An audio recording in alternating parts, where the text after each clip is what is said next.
নজর রাখবো এবার যে খবরে, দেশ গড়তে ভরসা তরুণ প্রজন্মই, তারা বিকশিত ভারতের ভিত্তি। দিল্লি আইআইটির ৫৭তম সমাবর্তন অনুষ্ঠানে জেন জিকে এবার বার্তা দিলেন প্রধানমন্ত্রী। आपकी भूमिका बहुत बड़ी है। देश का युवा जितना सशक्त होगा उतना ही देश सशक्त होगा और बड़ी जिम्मेदारी के साथ और बड़ी उम्मीदों के साथ देश आप जैसे युवाओं की ओर देख रहा है। দেশ করতে জেন জিকে পাশে চাই। দিল্লি আইআইটির সমাবর্তন অনুষ্ঠান শনিবার এই মঞ্চ থেকেই জেন জির উদ্দেশ্যে বার্তা দিলেন নরেন্দ্র মোদী।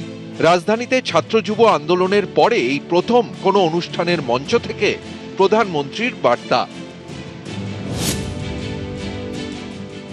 जब जब बदलाव का दौर आता है तब तब चुनौतियां भी आती है और नए अवसर भी पैदा होते हैं।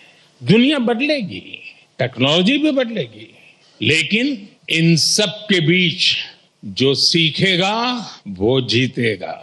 आईआईटी की परीक्षा में सिलेबस होता है, लेकिन जिंदगी की परीक्षा में सब कुछ आउट ऑफ सिलेबस होता है। দেশ জুড়ে বড় ইস্যু কর্মসংস্থান। কবে মিলবে চাকরি, কবে হাতে আসবে প্রথম মাসের বেতন? জেন জির মন বুঝতে মোদির মন কি বাত। चीप से लेकर के शिप तक सब कुछ यहीं पर आप ही के हाथों से बनेगा। নিটের প্রশ্নফাঁস কাণ্ডের প্রতিবাদে দিল্লিতে আন্দোলনের মুখ ছিলেন জেন জিরা। সেই জেন জিদের বার্তা দিতে এতদিন সোশ্যাল মিডিয়াকে ব্যবহার করেছেন প্রধানমন্ত্রী। कि बचपन में गलतियां होती हैं और बचपन में गलतियों से सुधरने का अवसर भी होता है और यही तो बचपना है।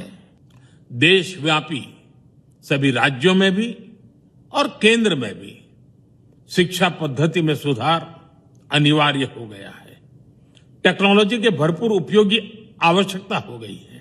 नया कानून बनाने की दिशा में भी आगे बढ़ रहे हैं, लेकिन हमें भविष्य के लिए सोचना है।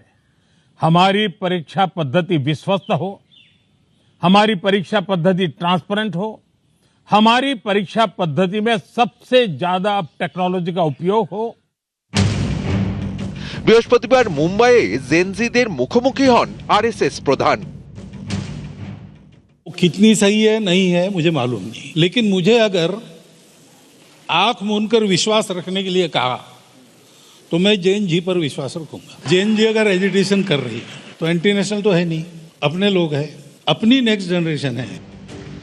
এদিন জেন জিদের মুখোমুখি নরেন্দ্র মোদী। সবারই নজর এখন জেন জিদের দিকে। কেন্দ্রীয় স্বাস্থ্য ও পরিবার কল্যাণ মন্ত্রক এবং নির্বাচন কমিশনের দেওয়া পরিসংখ্যান বলছে 2029-এ জেন জির সম্ভাব্য সংখ্যা হবে 35 কোটি, যা মোট জনসংখ্যার প্রায় 34%। এর সঙ্গে মিলেনিয়ালস 33 কোটির বেশি, যা মোট জনসংখ্যার 32%। 2029-এর নির্বাচনে এই 66% ভোটই বড় ফ্যাক্টর।